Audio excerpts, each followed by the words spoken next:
Hi, my name is Robert. This video is designed to give you step-by-step detailed instructions on completing the task at hand.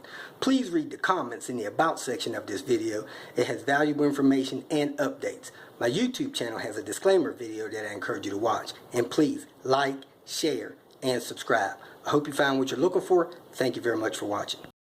Okay, I'm about to replace this rear brake light passenger side on this Lexus IS300. When you start the car, you don't have any warning lights on.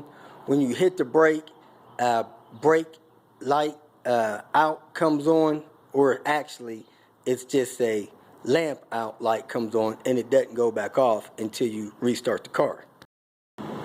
So I start the car, I don't have any light, lens, or bulb out. I push my foot on the brake and the light lights up right down here. Let off the brake. It stays illuminated until I cycle the car off and back on.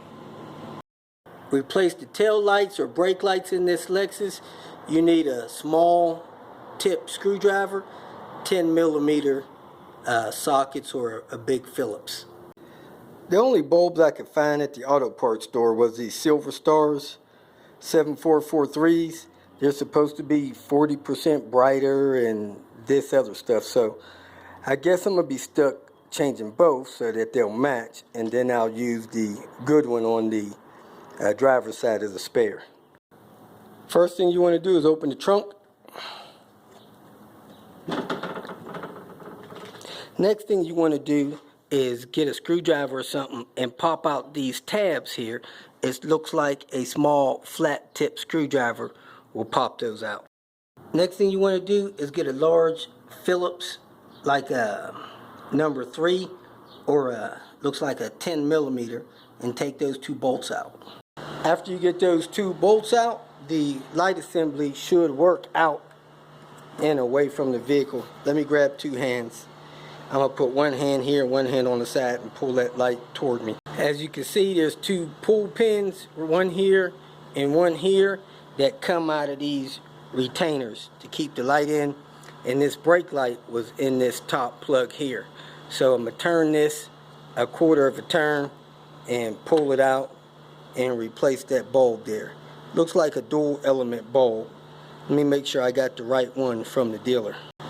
The dealer actually sold me the wrong bulb, sold me a single element bulb when he should have sold me a dual element bulb.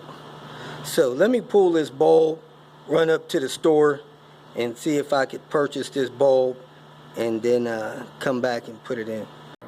I see a note on the back of the packaging about gloves, so I guess they don't want you to handle those bulbs with your fingers.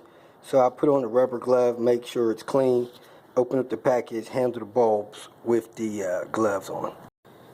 You do a quarter turn or little notch turn, get the bulb out of the housing. The bulbs just pull out of the sockets. The new bulbs push in. They snap when they push back in. And then just put the bulb back in the holder. Make sure it's twisted in place right. You'll get a kind of a click. When you put the bulb back in, the housing back in, make sure you line the pins up. You can look at it and push it back firmly in place. Put your two 10mm bolts back in, snug them down. They don't have to be super tight.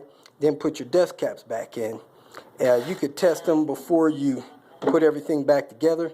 And if you have a hard time getting this housing loose from the car, I would pry a small screwdriver in this part of the housing and pry it out to get it to pop loose from the plastic clips. So I'm going to go in the car, turn the parking lights on, and I'm going to also push the brakes on. You can actually push the brakes without the key in the ignition, and I'm going to look in my car to see if both brake lights light up. And it looks like both brake lights are lighting up, so the brake lights are good. I'm going to turn on the parking lights, see if the parking lights are good on both sides, and they're glowing as well. So I'm going to go ahead and put my bolts in, put my caps on. Now when I start the car, hit the brakes, I don't get any bulb failure. So we're good to go. If you got any questions, go ahead and post them. If you feel that this information was beneficial, please like it and share it with your social media friends. You can also subscribe to my channel so that you can get notification of future videos that I post. Visit my channel. I have all types of do-it-yourself videos there. You can leave questions here and I'll try to respond to them as quick as possible. You can also visit my website at robertspinner.com. Thanks again for watching.